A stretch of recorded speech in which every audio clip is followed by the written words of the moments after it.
Well, it's Monday morning.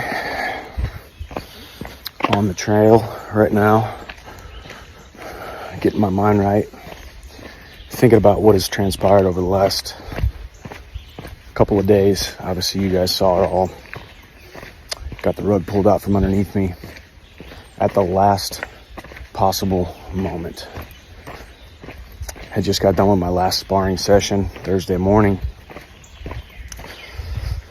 Had been hearing rumblings since Monday, obviously, but really got the call about an hour after my last sparring session was completed. An hour after a celebration.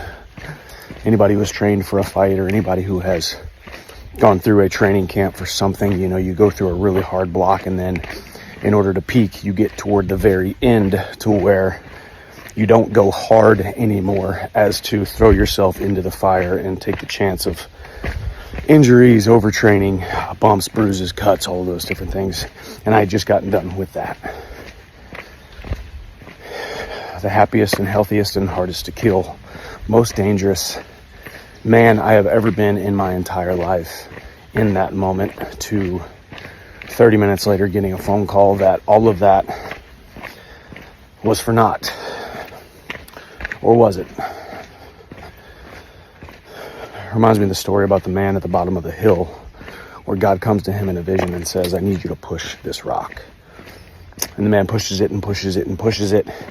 His shoulders are bleeding, his hands are bleeding. He is dead dog, tired, exhausted.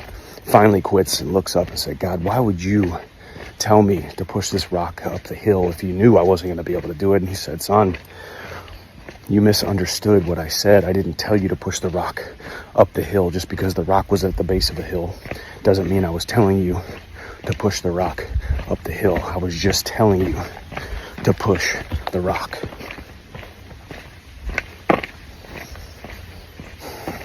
Sometimes in life, the best thing that you can be is just obedient to the cause, obedient to the grind, obedient to the process. And the result is going to take care of itself.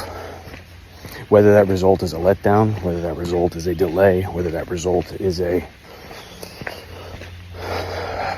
set of circumstances in which are out of your control. So what do I do now?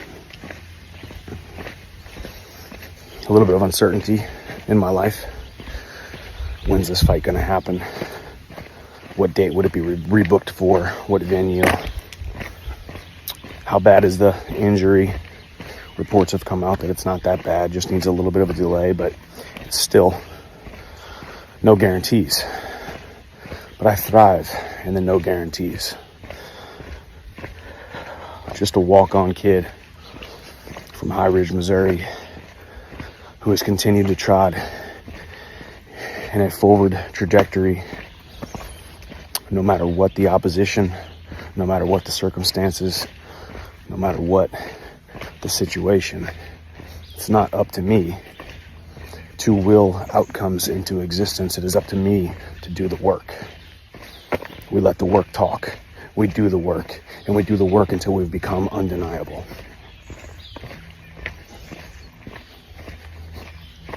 Don't you dare disrespect me by feeling sorry for me. Don't you dare disrespect me by having any kind of sympathy. Be emboldened by my situation.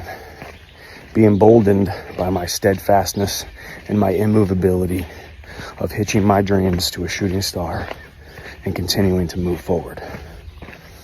If you've been on this journey with me for a long time, you know how I operate. You know where my mindset is, where my mental is. And it is nowhere near down in the dumps. I am emboldened by this test, and this test ain't done yet.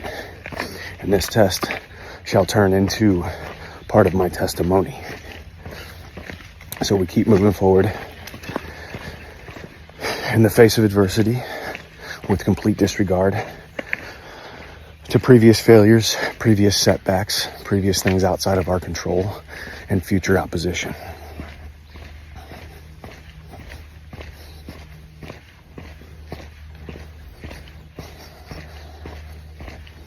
I love you guys. Keep walking on. God bless. see you at the top.